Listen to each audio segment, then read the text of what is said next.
दोस्तों नमस्कार।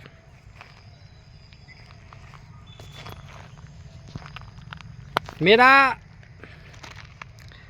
आज का जो शब्द है वो यही है। सबसे पहले गांव के एक छोटे से फकरे को सुनिए। समझ में कुछ भाइयों को नहीं भी आ सकता है और कुछ भाइयों को पूरा आ जाएगा, जो गांव से जुड़े होंगे या कभी सुने होंगे। माँ गुण थोड़ पिता गुण थोड़, नहीं कुछ हो तो थोड़बो थोड़। मतलब यह अपने संतान के लिए कहा गया है कि बच्चों में नहीं ज़्यादा तो थोड़ा ना थोड़ा अपने माँ का गुण, अपने पिता का गुण ज़रूर आता है। ऐसी बात नहीं है कि बिल्कुल ही कोई भी गुण उसमें नहीं आएगा, ऐसा नहीं होता है।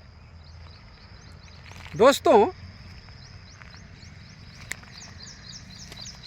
बचपना है, बचपन में बच्चे गलती करते हैं, हम भी किए हैं और आप शायद किए कि नहीं किए वो तो परमात्मा ही जाने। थोड़ा ना थोड़ा गलती हर कोई करता है, वो हमारा विचार है। मैं आप पर आरोप और प्रत्यारोप नहीं कर रहा हूँ। एक छोटी सी घटना कल परसों हमारे बच्चों के स्कूल में घट गया।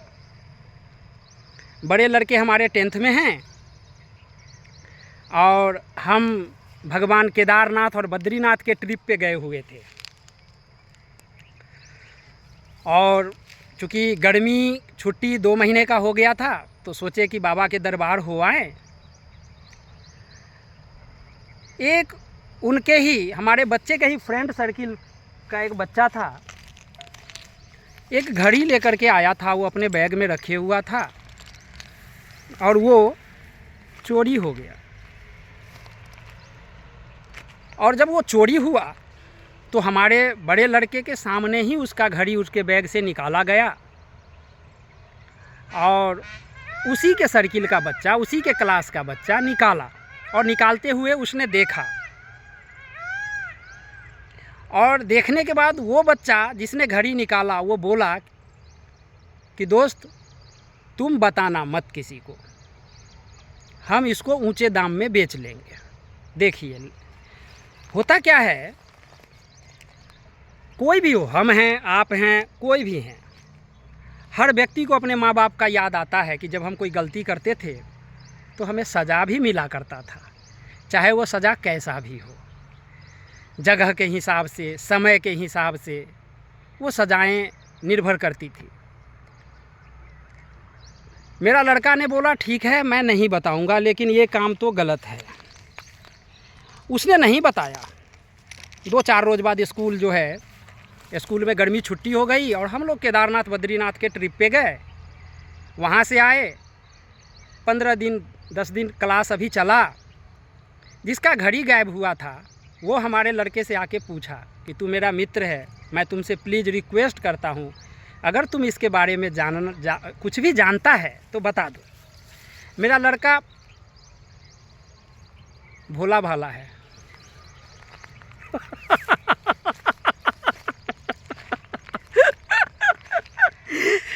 देखिए हम सब के बाल बच्चे भोले भाले हैं। उसने बता दिया कि भैया उसने उस घड़ी को तुम्हारे बैग से निकाला और निकाल करके किसी के हाथ बेच दिया, वो इसी स्कूल का कोई बच्चा है।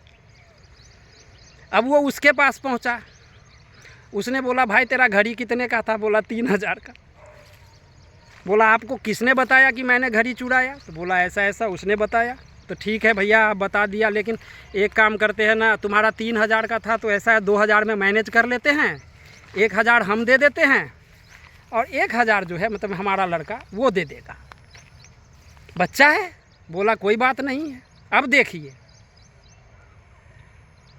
इसी को कहते हैं भलाई का दुनिया नहीं है। अब हमारा बेटा फंस गया उस कांड में फंस गया उस गिरोह में।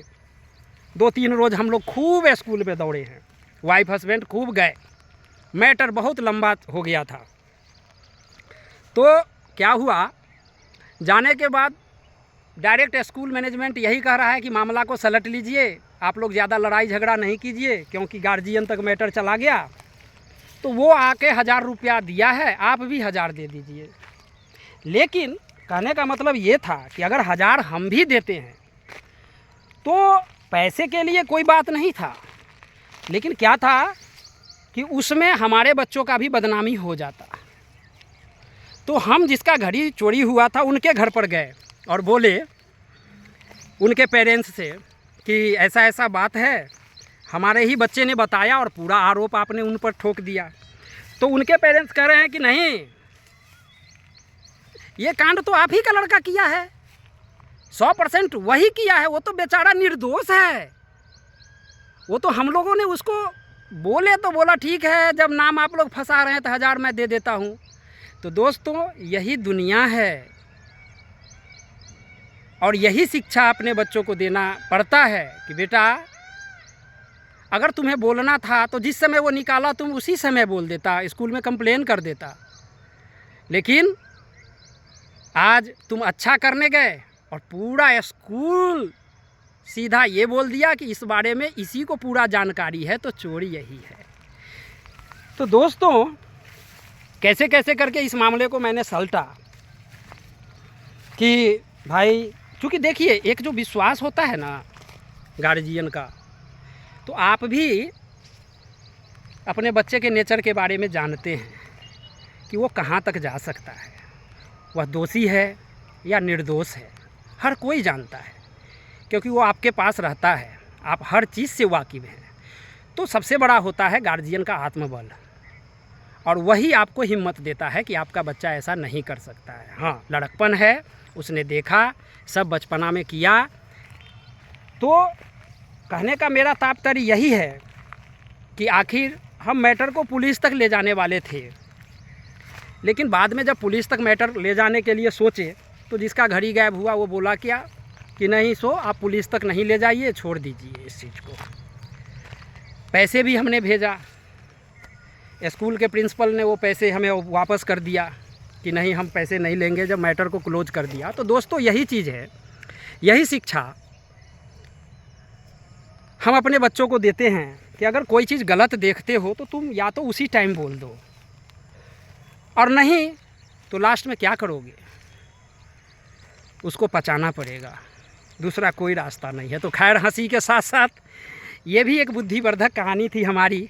अगर आप लोगों को पसंद आया तो चैनल को सब्सक्राइब कीजिएगा, कमेंट कीजिएगा और शेयर कीजिएगा। धन्यवाद।